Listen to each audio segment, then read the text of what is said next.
दैनिक आहार है वचन का प्यारा उपहार।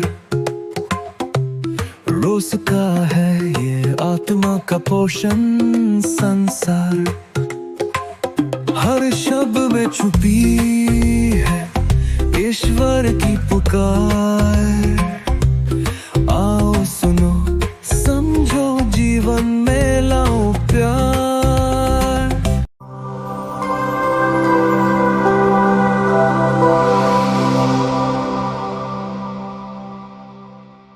पिता और पुत्र और पवित्र आत्मा के नाम पर आमीन। सबों को जय यीशु। प्रिय भाइयों और बहनों, आज के सुसमाचार मत्ती अध्याय 6 पद संख्या 1 से 6 और 16 से 18 में प्रभु यीशु अपने वचनों द्वारा 3 महत्वपूर्ण क्षेत्रों में हमारा ध्यान आकर्षित करते हैं। वह है पहला दान, दूसरा प्रार्थना और तीसरा उपवास। प्रायः हम मनुष्यों में दिखावा करने की प्रवृत्ति होती है। जब भी हम कुछ अच्छे कार्य करते हैं तब हमारी तमन्ना होती है कि लोग हमारी प्रशंसा करें। आज के युग में जहां सोशल मीडिया हर वर्ग और उम्र के लोगों पर हावी हो चुका है, जहां हम अपने सभी कार्यों को प्रदर्शित करना चाहते हैं, ऐसा करते हुए हम अपने को समाज में ऊंचा और अव्वल दर्शाना चाहते हैं, फिर भले ही वह झूठ ही क्यों न हो। ऐसा करते हुए हम अपने वास्तविक चेहरे पर एक नकाब चढ़ा लेते हैं। मनुष्य जाति की इन प्रवृत्तियों पर प्रभु यीशु आज के सुसमाचार में हमसे कहते हैं, सावधान रहो, लोगों का ध्यान आकर्षित करने के लिए अपने धर्म कार्यों का प्रदर्शन ना करो, नहीं तो तुम अपने स्वर्गीय पिता के पुरस्कार से वंचित रह जाओगे। दान के विषय में यीशु हमसे कहते हैं कि तुम्हारा दान गुप्त रहे और तुम्हारा पिता जो सब कुछ देखता है तुम्हें पुरस्कार देगा। लूकस रचित सुसमाचार अध्याय 21 पद संख्या 1 से 4 में ईश्वर उस विधवा के द्वारा 2 अधेले के दान की प्रशंसा करते हैं, जबकि उस विधवा का दान बाकी लोगों की तुलना में सबसे कम था। उसने अपने तंगी में भी अपने लिए कुछ न रखते हुए दान अर्पित किया। हमें भी ईश्वर ऐसी उदारता के लिए प्रेरित करते हैं। दूसरा, प्रार्थना के विषय में यीशु हमसे कहते हैं, ढोंगियों की तरह प्रार्थना नहीं करो। जब तुम प्रार्थना करते हो तो अपने कमरे में जाकर द्वार बंद कर लो और एकांत में अपने पिता से प्रार्थना करो।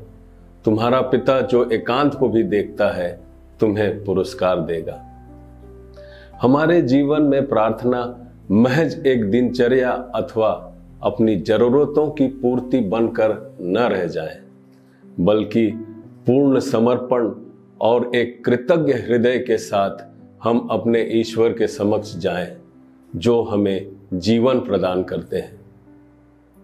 आगे सुसमाचार में प्रभु उपवास के बारे में यह कहते हैं, ढोंगियों की तरह मुंह उदास बनाकर उपवास नहीं करो।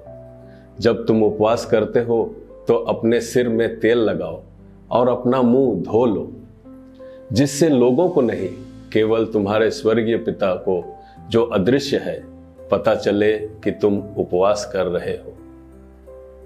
जब हमारा उपवास दिखावे का होता है तो हम निश्चित ही ईश्वर की कृपाओं से वंचित हो जाते हैं।